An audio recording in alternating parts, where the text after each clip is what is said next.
بسم اللہ الرحمن الرحیم۔ محترم ناظرین، السلام علیکم ورحمۃ اللہ وبرکاتہ۔ محترم ناظرین، محرم کے مہینے کے اندر بیوی کے ساتھ ہم بستری کرنا کیسا ہے؟ یہ بہت سارے حضرات اس مسئلے کے اندر پریشان رہتے ہیں۔ آج میں آپ کے سامنے یہ مسئلہ بڑی وضاحت کے ساتھ بیان کرنے والا ہوں۔ آپ اس مسئلے کو غور سے سنیں اور اپنی زندگی کا معمول بنیں۔ اگر آپ ہمارے یوٹیوب چینل پر نئے آئے ہوئے ہیں تو آپ ہمارے چینل کو سبسکرائب کریں اور ساتھ ہی بیل آئیکن کو پریس کر دیں، اس طرح کی ویڈیو کا نوٹیفیکیشن آپ تک پہنچتا رہے۔ محترم ناظرین، اللہ تبارک و تعالی نے سال کے 12 مہینے بنائے ہیں۔ ان میں سے کسی ایک مہینے کے اندر شادی کرنا یا اپنی بیوی کے ساتھ ہم بستری کرنا کسی مہینے کے اندر حرام نہیں فرمایا،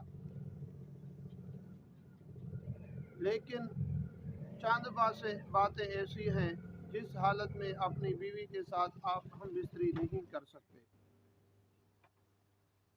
نمبر 1، اگر آپ کو یا آپ کی بیوی کو روزہ ہے، اس حالت میں آپ اپنی بیوی کے ساتھ ہم بستری نہیں کر سکتے۔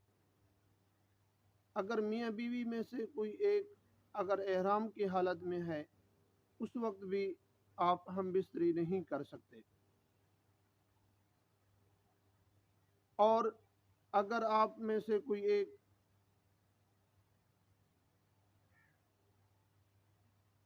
حج میں احرام باندھا ہوا ہے تو پھر بھی ہم بستری نہیں کر سکتے۔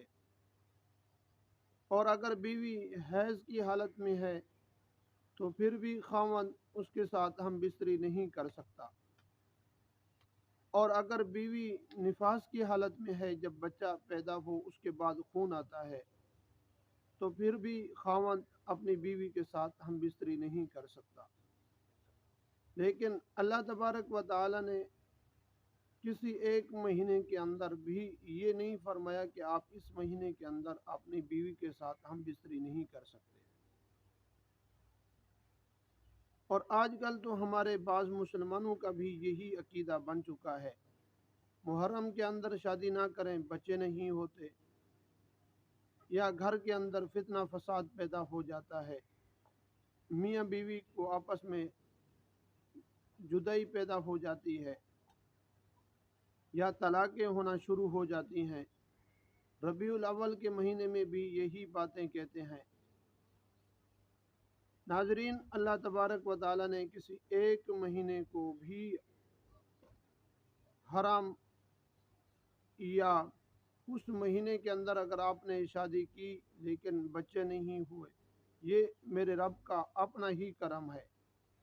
بعض لوگ محرم کے اندر شادی نہیں کرتے، کسی اور مہینے کے اندر شادی کرتے ہیں، پھر بھی ان کو بچے نہیں ہوتے۔ محترم ناظرین، یہ مسئلہ بڑا اہم تھا، میں آپ کے سامنے بیان کرنا ضروری سمجھا۔